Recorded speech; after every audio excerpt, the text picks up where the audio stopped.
Oh, we got another guest coming on. You're not the first guest. You're not the last guest, but you are a guest that people tend to like. And that's Colton Cowser. Love it. Could have been the rookie of the year. We're hoping Could have been. Could have been the rookie of the year. Hey, you had a hell of a year, man. 5 points away, I think. 5 points away. Was it 4? I don't know. Whatever. Who's keeping track at this point? No one even looked at it. No one looked at it, but a lot of people voted on it. But how you doing? How's the offseason? Been great. Just been hanging out. Went on a couple of trips. Been doing some rehab, and can't complain. How you feeling? How's hand? Hand's good. Hand's good. Yeah. Dude, do a lot of things. Look, I can grab a mic. Then that's good. Look at that. See, you don't need it. You know what? Right to the season. Who needs spring training? Don't even need it. Do you know what I was thinking? Have you ever been drilled in the hand before? That's this season. I have actually. Cutter Crawford. Yeah, Cutter Crawford actually. Yeah, dude, he hit me in the hand, but that was fine. I faced him so many times in high A. Could not get a hit off him. Didn't get hit by him. Yeah. But it wasn't good success for me. Well, I'm glad you're feeling good. Oh, yeah. I had a hand situation. I got drilled. I remember they were sitting there and they're telling me, hey, you got to check for x-rays being broken. Did you have a feeling it was broken when it happened? Yeah, I knew it was broken. And you still went out to the outfield. Well, I just wasn't sure. You went out for that inning. Well, I wasn't sure quite because, like, when I squeezed his hand after it happened, like, I was full, like, adrenaline going. Yeah. I just didn't know if it was, like, weirdly bruised or whatever. Yeah. But my knuckle was, like, gone. It's, like, here now. Oh. But my knuckle was, like, down here. Okay, so you're like something's wrong. Yeah.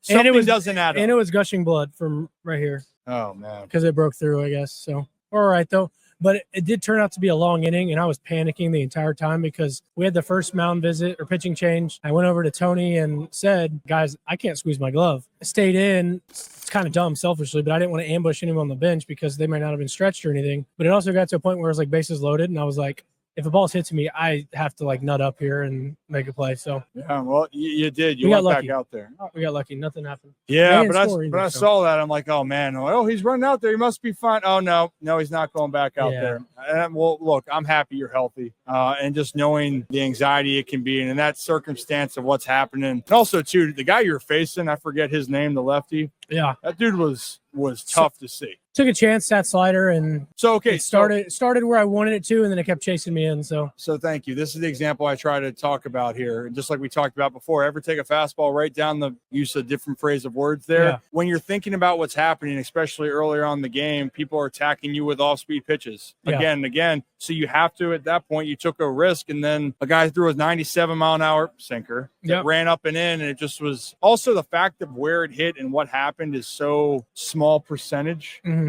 Yeah, I mean, it's just one of those things. Took a chance, didn't work out, move on. That's kind of what you got to do. It's a bad point in the game, but you can't reflect on it too long. No, I'm just glad you're okay. But I like to give the context of it. And people sit on pitches too. Heck, I mean, I've talked with a lot of guys. That was something. One of the best hitters in our lineup sits on pitches, so was in our lineup. So I know you're talking about. He's not going to be in Baltimore now moving forward. And that's unfortunate. That's a part. Well, he takes educated guesses, but he has multiple different approaches. But a lot of things that works out. My dad, that was his philosophy. He wanted to sit on pitches. I know Manny Ramirez way back in the day would be like, I'm going to swing at a pitch here and almost try to fool the pitcher to throw it again. Players are weird, man. Yeah, but I know it's a chess game.